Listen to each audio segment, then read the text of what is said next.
नमस्कार शोधार्थियों।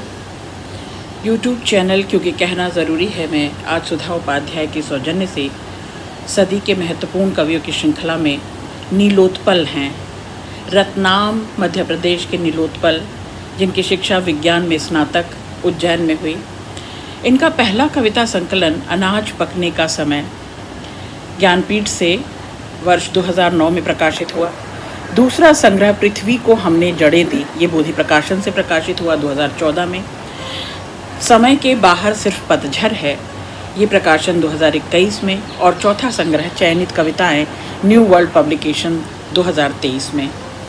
पुरस्कार 2009 में विनय दुबे स्मृति सम्मान मिल चुका है इन्हें। 2014 में बागेश्वरी सम्मान मिल चुका है।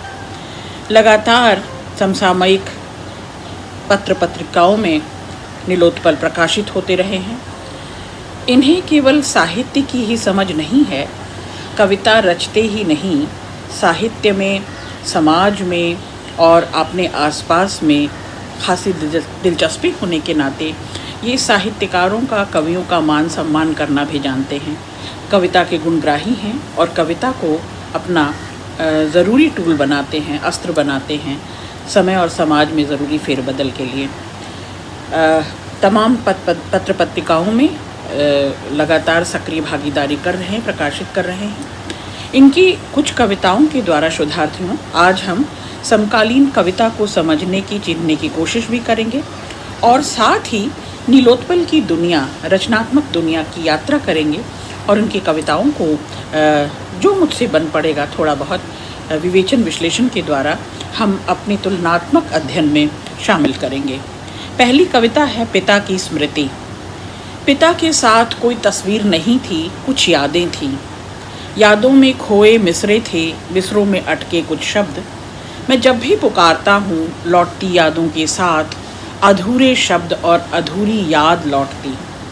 कभी कभी मुझे लगता मैं उन्हें सपनों में देख रहा हूँ, दर हकीकत वे ही आ जाते कुछ अधूरी बातों को समझाने।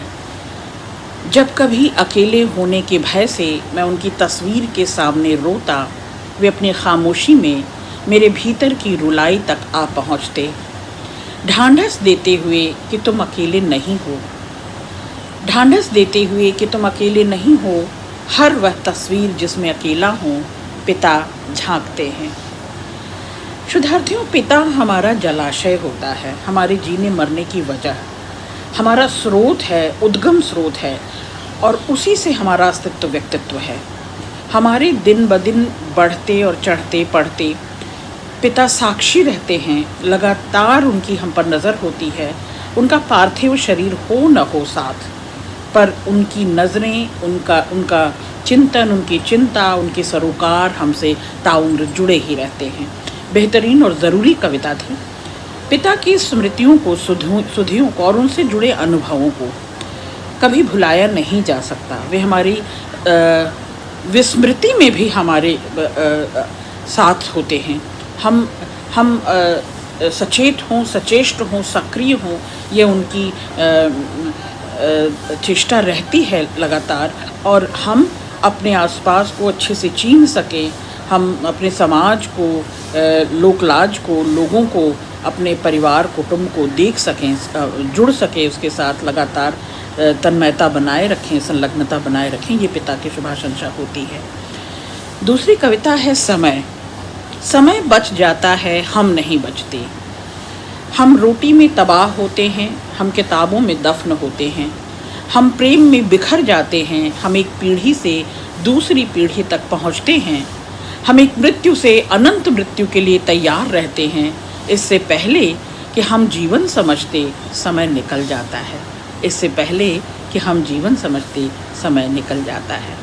आप देख रहे हैं, गतिशील है समय, परिवर्तनशील है, वो अपनी सतत प्रक्रिया में है, वो आगे बढ़ा जा रहा है और समय को किसी ने बांध कर नहीं रखा। समय बांधा नहीं जा सकता, रोका नहीं जा सकता, कितनी भी कोशिश कर ली जाए। तो इस परिवर्तनशील समय में, इस लगातार भागते दौड़ते हाँफते समय में अगर हम कुछ बचा सकते हैं तो वो शाश्वत, जीवंत उन क्षणों को जब हम किसी के सहयोगी हुए, जब किसी को हमने जिजीविषा दी, किसी को ताकत दी, किसी को सचेत किया, सचेष्ट किया, हम लगातार छीज रहे हैं अपनी दिनचर्या में। हम लगातार अपनी ज़रूरतों को, अपने अभावों को पूरा करने में ही अपना पूरा समय खराब कर दे रहे हैं। तो ये हमारी तबाही है। ये लगातार मृत्यु की ओर बढ़ते रहना है। पहली पीढ़ी से दूसरी पीढ़ी तक पहुंचने की जो सतत यात्रा है, उसके बीच जो शाश्वत है वो मृत्यु है। तो अनंत मृत्यु के लिए जीवन को तैयार करना, जीवन को इस तरह निभाए जाना कि मृत्यु अवश्यंभावी है, या जीवन के हर उस क्षण, बेशकीमती क्षण को जीवन से भरपूर कर देना, भर देना, दरअसल समय का आदर करना है। तो बेहतरीन कविता थी ये, क्योंकि समय से आगे वही निकल पाते हैं जो अपनी संवेदनात्मक धरातल को, अपने संसार को, अपने अनुभवों को और अपनी स्मृतियों को संजोए रखते हैं। अगली कविता है अश्लील। इन दिनों बहुत कुछ अश्लील है। ये कविता शोधार्थियों कई मायनों में कंटेम्प्रेरी इश्यूज से जुड़ती है, समसामयिक मुद्दों से जुड़ती है और समकालीनता को चिन्हने के लिए आसपास के इर्द गिर्द को के जो जड़ताएं हैं, जो विसंगतियां हैं, विडंबनाएं हैं, उनको चिन्हने के लिए क्या अश्लील है यानी शिष्ट और क्या अशिष्ट है, क्या अश्लील है, क्या मर्यादा और गरिमा के दायरे में नहीं आता। ये कविता सबको पुनर्परिभाषित करती है। इन दिनों बहुत कुछ अश्लील है। अश्लील मतलब मर्यादा के विरुद्ध, गरिमा के विरुद्ध, शिष्ट नहीं है, जो शर्मसार कर देने वाला, जो शर्मिंदा कर देने वाला है। इन दोनों बहुत कुछ अश्लील है। अन्याय से मिली जीत अश्लील है, जुगाड़ से मिला पुरस्कार, भूखे के सामने खाना, नफरत के माहौल में चुप्पियाँ अश्लील हैं, मद भरे नारे अश्लील हैं, मुफ्त की हर बात अश्लील है, वह रोशनी अश्लील है जिसमें आंखें चुंधिया रही हैं, वे अमर कविताएं अश्लील हैं जो मनुष्यता का एक क्षण नहीं बचा सकीं, अश्लील हैं वे मान्यताएं जिन्हें स्त्रियां सहचर नहीं, जिनमें स्त्रियां सहचर नहीं, साथ साथ चलने वाली संगत छद्म, वह कील जो जिंदा लोगों के लिए ताबूत में ठोकी जा रही है अश्लील है, जो जिंदगी और मृत्यु का फर्क नहीं कर सकती, जो धड़कते जीते जागते लोगों की पीड़ा को, दर्द को, दंश को, चोट को, मर्म को, करुणा को महसूस नहीं कर सकती, वह सब कुछ जो फैब्रिकेटेड है, कॉन्क्रीट है, जो नकली है, लिपा पुता है, जो ढका छिपा है, वह सब अश्लील है। और जो इन दिनों उजागर हो रहा है, जो इन दिनों जाहिर हो रहा है, जो इन दिनों दुनिया के बीच है, मानवता के बीच की दूरी, मनुष्य को मनुष्य के पहचान की, शनाख्त की दूरी, मानवीय धर्म की पहचान की, शनाख्त की दूरी, यह सब कुछ नीलोत्पल गिनाते हैं और कहते हैं कि यह सब कुछ अश्लील है अगर व्यक्ति अभाव में है, दंश में है, पीड़ा में है, कष्ट में है, और आप उधर सुख के गीत में मशगूल हैं, तो वह सब कुछ अश्लील है। वो जो समय के परे है और समय की शिनाख्त नहीं करता, अपने आसपास के दर्द को, टीस को महसूस नहीं करता, वह सब अश्लील है। अगली कविता अंतिम विवेक। सबने अपने हथियार चुन लिए, मैं हूँ निहत्था, नहीं जानता मनुष्य होने की पाबंदियाँ, कोई जाति से जख्मी करता है तो कोई धर्म से, किसी का मद बड़ा है तो किसी का कद, मुझ में कोई आग्रह नहीं, मैं कोई सच नहीं, मैं जहाँ से जाता हूँ, जहाँ से आता हूँ वह एक रास्ता है, जहाँ से जाता हूँ वह भी एक रास्ता है, रास्ते निरपेक्ष हो सकते हैं, मैं ही चुनता हूँ सरल और दुर्निवार, बहुत सी सच्चाइयों का कोई अर्थ नहीं है, सिर्फ पश्चाताप के आंसू बहने लगते हैं, जब उन्हें छूता हूँ कितने ही प्यार भरे दिल से, जब उन्हें छूता हूँ कितने ही प्यार भरे दिल से, एक छाते के भीतर खुल जाने की प्रतीक्षा करते पाता हूँ, मैं तुम्हारा अंतिम विवेक हूँ, मैं तुम्हारा अंतिम विवेक हूँ। मनुष्य होने की सबसे लाजिम और सबसे बड़ी शर्त यही है, क्या? मनुष्यता, एक दूसरे के प्रति भागीदारी, एक दूसरे की साझेदारी, एक दूसरे के संवेदनात्मक धरातल पर एक दूसरे के साथ साधारणीकरण कर लेना, एक दूसरे को संवेदनात्मक रूप से जोड़ लेना। अगर यह सब नहीं है तो दिल हो, हृदय हो, दिमाग हो, अगर वो खुला हुआ नहीं है, उसमें आवाजाही नहीं है, उसमें दूसरी जात जमात की सरोकार नहीं है, दूसरे की धर्म और जाति का आदर नहीं है, दूसरे से प्रेम और सत्कार, मान मनोहार नहीं है, तो वो मनुष्य कहलाने के लायक नहीं है।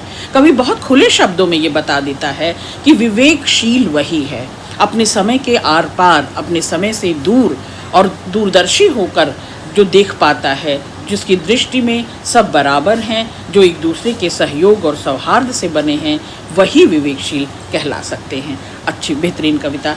आखिरी कविता है अच्छा आदमी। अच्छा आदमी ताकतवर नहीं, सच्चा होने के बारे में सोचता है। जिन्होंने मिट्टी के घड़े बनाए वे मिट्टी की नमी को याद रखते हैं। जिन्होंने जंगलों से लकड़ियां लीं वे जड़ों की गहराई समझते हैं। जो युद्ध की नृशंसता नहीं जानते वे एक स्त्री के आंसू को अंत तक नहीं पढ़ सकते। जिन्होंने सोचना छोड़ दिया है वे बेरहमी से पेड़ों के काटे जाने को शून्य की तरह देखते हैं। जिन्होंने रेशम से कपड़ा बुना वे शहतूत के पत्तों को नहीं भूलते। जब जब हम सक्रिय सचेष्ट होते हैं, अपने कार्य में निमग्न होते हैं, जब जब हम किसी कर्मठ प्रतिबद्ध स्रोत से जुड़ते हैं, ऐसे सोर्स से जुड़ते हैं, चाहे वो सच्चा कहलाने का हकदार व्यक्ति हो, चाहे मिट्टी से जुड़ाव हो और मिट्टी का घड़े बनाता हुआ कर्मठ श्रमशील कुम्हार हो जो मिट्टी की नमी को बचाए रखता है और उसे याद रखता है, या जल जंगल जमीन से जुड़ा हुआ वो नाभि नाल का नाता हो, सरोकार हो, जो अपनी जड़ों की गहराइयों को जानता समझता है, जो युद्ध की मारकाट को, क्रूरता को, हिंसा को समझ पाता है और उसे बहुत दूर तक भांप पाता है, जो उसके आतंक को, भय को समझ पाता है, जो उसकी क्या कह सकते हैं, नष्ट कर देने की ताकत को समझ पाता है, कुव्वत को समझ पाता है, वही स्त्री को समझ सकता है, स्त्री के दंश को, टीस को, पीड़ा को, अभाव को समझ सकता है। और जिसने अपना विवेक ही छोड़ दिया, जो सोच विचार ही छोड़ देता है, जो श्रद्धांध हो चुका है, जिसका कोई नाता नहीं है विवेक से, दिल से, दिमाग से, सोच से, विचार से या किसी मीनिंगफुल मैसेज से, तो वो ऐसे बेशर्म लोग, चाहे पेड़ कट रहे हों, चाहे मनुष्य कट रहे हों, चाहे नदियाँ सूख रही हों, चाहे ज़मीन फट रही हो, दरक रही हो, नष्ट हो रही हो, वे सब शून्य में निशब्द होकर, चुप्पी साध कर ताकते रहते हैं और उस सब कुछ को, उस क्रूर हिंसक दौर के, उस शर्मनाक दौर की साक्षी बनते हैं। तो रेशम से बुने कपड़े को जब जब देखता हूँ, शहतूत के पत्तों को नहीं भूलता, उस पर चलने वाले उन जो बेहिसाब, जो लगातार जुटे हुए हैं, चाहे वो बया हो अपना घोंसला बनाते हुए, चाहे वो कीड़ा हो जो रेशम बुनता है, चाहे वो स्त्री हो जो लगातार संलग्न रहती है अपनी धुरी पर, अपने घर, परिवार, कुटुंब और समाज और संततियों के बीच में रहती है, और चाहे जल जंगल ज़मीन को बचाता हुआ वह आदिवासी समाज हो जो उसे अपनी माता की तरह अपनी सृष्टि को, प्रकृति को पूजता है, जो अपने प्राकृतिक संसाधनों को से अपना नाभिनाल का जुड़ाव महसूस करता है, और चाहे मिट्टी से जुड़ा सर्वहारा किसान हो, कुम्हार हो, वह वही माटी की कुव्वत और काबिलियत समझ सकते हैं। और ऐसा ही समाज का बुनकर रचनाकार होता है, वह भी एक श्रमशील प्राणी होता है, उसमें भी वह दूरदर्शिता होनी चाहिए, वह समाज के लिए एक सोच और विचार होना चाहिए,